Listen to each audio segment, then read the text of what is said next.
नमस्कार। पिछली कक्षा में अपन ऑक्सीकरण अपचयन अभिक्रिया तक बात कर चुके हैं। अब रेडॉक्स अभिक्रिया के बारे में बात करते हैं। रेडॉक्स अभिक्रिया किसे कहते हैं? ऐसी रासायनिक अभिक्रिया जिसमें एक पदार्थ का ऑक्सीकरण तथा दूसरे पदार्थ का अपचयन होता है, रेडॉक्स अभिक्रिया कहलाती है। एग्जाम्पल के लिए Zn plus CuSO4 reaction ZnSO4 plus Cu। यहाँ Zn किस में बदल रहा है? ZnSO4 में बदल रहा है। इसका मतलब क्या हुआ कि ऑक्सीजन जुड़ रही है, और ऑक्सीजन जुड़ने को क्या कहते हैं? ऑक्सीकरण। और दूसरा है CuSO4, और CuSO4 उत्पाद में किस में बदल रहा है? Cu में। तो ऑक्सीजन यहाँ हट रही है, इसलिए इसे क्या कह रहे हैं? अपचयन अभिक्रिया। इसके बाद आता है उदासीनीकरण अभिक्रिया। उदासीनीकरण अभिक्रिया किसे कहते हैं? ऐसी रासायनिक अभिक्रिया जिसमें अम्ल और क्षार अभिक्रिया करके लवण और जल बनाते हैं, उदासीनीकरण अभिक्रिया कहलाती है। एग्जाम्पल के लिए HCl प्लस NaOH। HCl क्या है? अम्ल। NaOH क्या है? क्षार। अम्ल क्षार की अभिक्रिया से क्या बनेगा? लवण और जल। तो ये क्या कौन सी अभिक्रिया कहलाएगी? उदासीनीकरण अभिक्रिया। उदासीनीकरण अभिक्रिया जो होती है उन सभी का pH कितना होता है? 7 होता है। इसके बाद आता है उत्प्रेरक। उत्प्रेरक ऐसे रासायनिक पदार्थ जो किसी रासायनिक अभिक्रिया में भाग लेकर अभिक्रिया के वेग को बढ़ा देते हैं, घटा देते हैं, परंतु स्वयं अपरिवर्तित रहते हैं, उत्प्रेरक कहलाते हैं। इसके बाद आता है कुछ एग्जाम्पल हैं उसके। 2KClO3, यहाँ जो reaction 2KCl plus 3O2 reaction जिनके ऊपर है MnO2 और गर्म करने का चिन्ह है डेल्टा। तो ये क्या करेगा? जो KClO3 है इसको अगर गर्म करे MnO3 की उपस्थिति में, तो यह अभिक्रिया बहुत तीव्र गति से संपन्न होती है। अब उत्प्रेरक के कुछ प्रकार हैं। सबसे पहला आता है अवस्था के आधार पर। अवस्था के आधार पर उत्प्रेरक दो प्रकार के होते हैं, एक होता है समांगी और दूसरा होता है विषमांगी। समांगी उत्प्रेरक किसे कहते हैं? ऐसी रासायनिक अभिक्रिया जिसमें क्रियाकारक, उत्पाद और उत्प्रेरक तीनों की ही भौतिक अवस्था कैसी हो? समान हो, समांगी उत्प्रेरक कहलाता है। एग्जाम्पल के लिए 2SO2। SO2 क्या है? गैस है, प्लस O2। O2 भी क्या है? गैस है। रिएक्शन 2SO3, ये भी क्या है? गैस है। तो क्रियाकारक और उत्पाद दोनों की भौतिक अवस्था क्या है? समान है। और उत्प्रेरक क्या लेंगे इस अभिक्रिया में? NO। NO भी क्या है? गैस है। तो परिभाषा के अनुसार क्या है? ऐसी रासायनिक अभिक्रिया जिसमें क्रियाकारक, उत्पाद और उत्प्रेरक तीनों की भौतिक अवस्था क्या होनी चाहिए? समान। तो यहाँ समान है, तो ऐसे उत्प्रेरक क्या कहलाते हैं? समांगी उत्प्रेरक। दूसरा आता है विषमांगी उत्प्रेरक। विषमांगी उत्प्रेरक क्या है? ऐसी रासायनिक अभिक्रिया जिसमें क्रियाकारक, उत्पाद और उत्प्रेरक तीनों में से किसी एक की भौतिक अवस्था क्या होनी चाहिए? अलग होनी चाहिए। तो वो क्या कहलाएगा? विषमांगी उत्प्रेरक। तो एग्जाम्पल के लिए देखिए N2। N2 क्या है? गैस है, प्लस 3H2, ये भी क्या है? गैस है। रिएक्शन 2NH3, ये भी क्या है? अमोनिया, गैस है। लेकिन इस अभिक्रिया को कराने के लिए क्या उत्प्रेरक क्या लेंगे? Fe। Fe का मतलब लोहा। लोहा क्या होता है? ठोस होता है। इसका मतलब क्रियाकारक, उत्पाद की दोनों की भौतिक अवस्था समान है, लेकिन उत्प्रेरक की क्या है? अलग। तो ऐसे उत्प्रेरक क्या कहलाते हैं? विषमांगी उत्प्रेरक। इसके बाद आता है क्रिया के आधार पर उत्प्रेरक। क्रिया के आधार पर उत्प्रेरक दो प्रकार के होते हैं, एक होता है धनात्मक उत्प्रेरक और दूसरा होता है ऋणात्मक उत्प्रेरक। तीसरा नंबर है सह-उत्प्रेरक और चौथा है जैव उत्प्रेरक। सबसे पहला आता है धनात्मक उत्प्रेरक। ऐसे उत्प्रेरक तो रासायनिक अभिक्रिया के वेग को बढ़ा देते हैं, मतलब कि क्रियाकारक से जो उत्पाद बनेगा वो बहुत जल्दी बनेगा, तो अभिक्रिया के वेग क्या हो जाएगा? बढ़ जाएगा। उसे कहते हैं धनात्मक उत्प्रेरक। एग्जाम्पल के लिए 2SO2 plus O2 reaction 2SO3, इसमें जो NO है वो क्या है? उत्प्रेरक है। ये क्या करता है? अभिक्रिया के वेग को बढ़ा देता है। अगला आता है ऋणात्मक उत्प्रेरक। ऋणात्मक उत्प्रेरक क्या है? जो अभिक्रिया के वेग को क्या कर देता है? कम कर देता है। उसे क्या कहते हैं? ऋणात्मक उत्प्रेरक। तो ऐसे उत्प्रेरक जो रासायनिक अभिक्रिया के वेग को कम कर देते हैं ऋणात्मक उत्प्रेरक कहलाते हैं। एग्जाम्पल के लिए 2H2O, ये किस में टूटेगा? 2H2O 2H2O2, जिसको परोक्साइड भी कहते हैं। ये किस में टूटेगा? 2H2O प्लस O2 में। इसमें उत्प्रेरक क्या रहते हैं? ग्लिसरीन।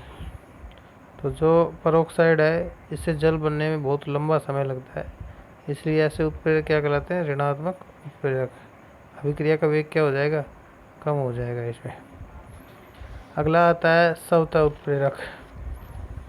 स्वतः उत्प्रेरक किसे कहते हैं? जब किसी रासायनिक अभिक्रिया में बना उत्पाद, जो उत्पाद है वो स्वयं किसका कार्य करेगा? उत्प्रेरक का। उसे कौन सा उत्प्रेरक कहते हैं? स्वतः उत्प्रेरक कहते हैं।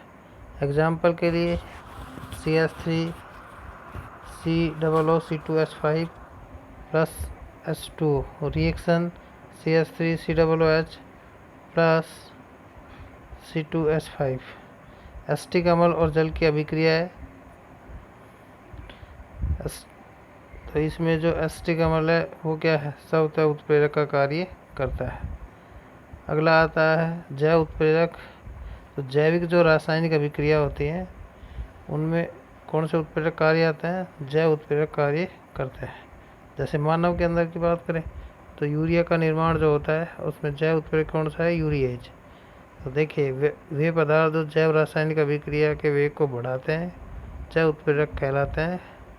साधारणतः ये क्या होते हैं? जैव उत्प्रेरक एंजाइम होते हैं। एग्जाम्पल के लिए NH2CONH2, ये यूरिया का सूत्र है, प्लस H2O, ये किस में बदल जाएगा? 2NH3 प्लस CO2 में बदल जाएगा। कौन सा एंजाइम कार्य करेगा इसके ऊपर? यूरिएज एंजाइम कार्य करेगा। तो अमोनिया यूरिया किस में बदल जाएगा? अमोनिया और CO2 में बदल जाएगा। इसके बाद आता है उत्प्रेरक की क्रियाशीलता को प्रभावित करने वाले पदार्थ। नंबर 1 आता है उत्प्रेरक वर्धक। उत्प्रेरक वर्धक क्या होते हैं? जो उत्प्रेरक की क्रियाशीलता क्या करते हैं? प्रभावित है। ऐसे रासायनिक पदार्थ जिन्हें क्रियाशील मिश्रण में उत्प्रेरक के साथ यदि मिला दिया जाए तो उत्प्रेरक की क्रियाशीलता क्या हो जाएगी? प्रभावित। या तो बढ़ जाएगी या क्या हो जाएगी? घट जाएगी। एग्जाम्पल के लिए N2 plus 3H2, reaction 2NH3, nitrogen और हाइड्रोजन की क्रिया से अमोनिया बनती है। लेकिन उत्प्रेरक क्या है? उत्प्रेरक के साथ क्या मिला दिया अपन ने? जो Fe है उसके साथ MO और मिला दिया। तो ये क्या होगा? इसकी क्रियाशीलता क्या होगी? उत्प्रेरक क्या कर देगा? इसकी क्रियाशीलता को प्रभावित कर देगा। प्रभावित मतलब जो अभिक्रिया बहुत जल्दी होनी चाहिए थी वो बहुत लंबे समय में होती है। उत्प्रेरक विष। उत्प्रेरक विष किसे कहते हैं? जो किसी मिश्रण में मिलाने पर उत्प्रेरक की क्रियाशीलता को कम कर देते हैं, उत्प्रेरक विष कहलाते हैं। तो अमोनिया की बात करें तो क्रियाशीलता को बढ़ा देगा। यहाँ उत्प्रेरक विष क्या है? उत्प्रेरक विष क्या है यहाँ पे? उत्प्रेरक विष ऐसे रासायनिक पदार्थ होते हैं जो अभिक्रियाशील मिश्रण में मिलाने पर उत्प्रेरक जो होता है उसकी क्रियाशीलता क्या कर देते हैं? कम कर देते हैं।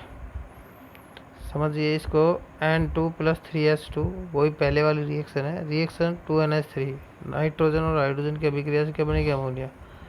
अगर इसमें उत्प्रेरक F ही लेंगे तो यह अभिक्रिया क्या होगी? स्लो होगी, धीरे धीरे होगी। लेकिन Fe के साथ यदि MO मोलिब्डेनम ले लें तो अभिक्रिया बहुत कम समय में पूरी हो जाएगी।